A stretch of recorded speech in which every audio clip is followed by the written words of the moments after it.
धूणपुर विदो रहे जो दावत 3 बार साध छुड़ावन कारणे अभी सिरझे हार मोती मेघ जू गुरु भगत रहे धूणपुर गाम ताही छुड़ाए जम गुरु स्वामी यो कहे जू नाम। जोधपुर नरेश जोधाजी का पुत्र विदा राठौर धूणपुर का राज्य करता था। उसी नगरी में मोती नाम का जाति से मेघवाल भी रहता था। वह जामोजी का शिष्य बन गया था और नियम धर्म को स्वीकार कर लिया था। आचारहीन ब्राह्मण क्षत्रियों से भी छुआछूत रखने लग गया था। यह बात विदे के पास पहुंची। विदा बहुत ही क्रोधित हुआ तथा उसे बुलाकर प्राण दंड देने के लिए तैयार हुआ, परंतु किसी दयावान ने उसका कुछ समय के लिए दंड रुकवा दिया। मोती मेघवाल जेल में पड़ा हुआ गुरु जम्बेश्वर जी का स्मरण करने लगा।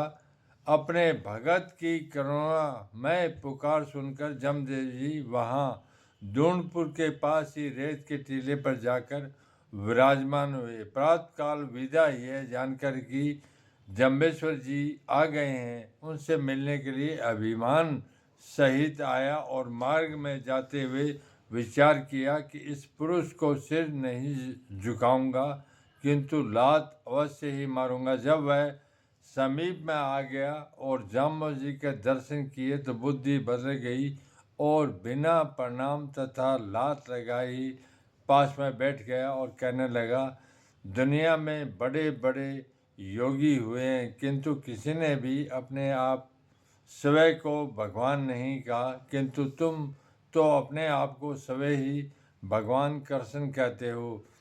अब मैं आपकी परीक्षा लूँगा, यदि भगवान का अवतार है तो मानूंगा, नहीं तो यहाँ से भगा दूंगा। श्री देव जी ने कहा, आप क्या चाहते हो? तब विदे ने कहा कि इस समय यहाँ पर आकों के आम और नींबू के नारियल तथा जल से दूध करके दिखलाओ तो मैं सच्चा मानूंगा। गुरु जी ने सिद्धि के बल से वैसा करके दिखाया तथा सभी को खिलाकर स्वाद से परिचय भी करवाया और कहा, यह कोई बाजीगर या अन्य सिद्ध नहीं कर सकता, यह तो अनहोनी कृष्ण चरित्र से संभव हुई है। इससे प्रभावित होकर विदे ने मोती को मुक्त कर दिया। विदे ने यह जानना चाहा कि इसका मंत्र मुझे प्राप्त हो। तब श्री देव जी ने कहा, यह तुम्हारे लिए असंभव है। विदा कहने लगा, यदि आप सत्य परमेश्वर कृष्ण हो तो हमें भी कृष्ण की भांति ही शस्त्र रूप दिखाइए।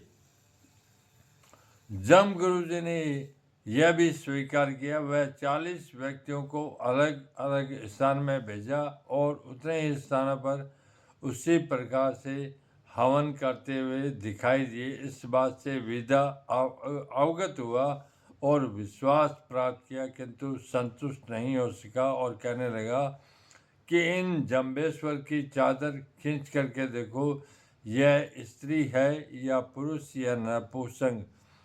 विदे के संकेत पर एक पुरुष जरा पल्ला खींचने पर भी पार नहीं पा सका। वह वस्त्र बढ़ता ही गया। तब विदे को यह शुक्ल हंस शब्द सुनाया।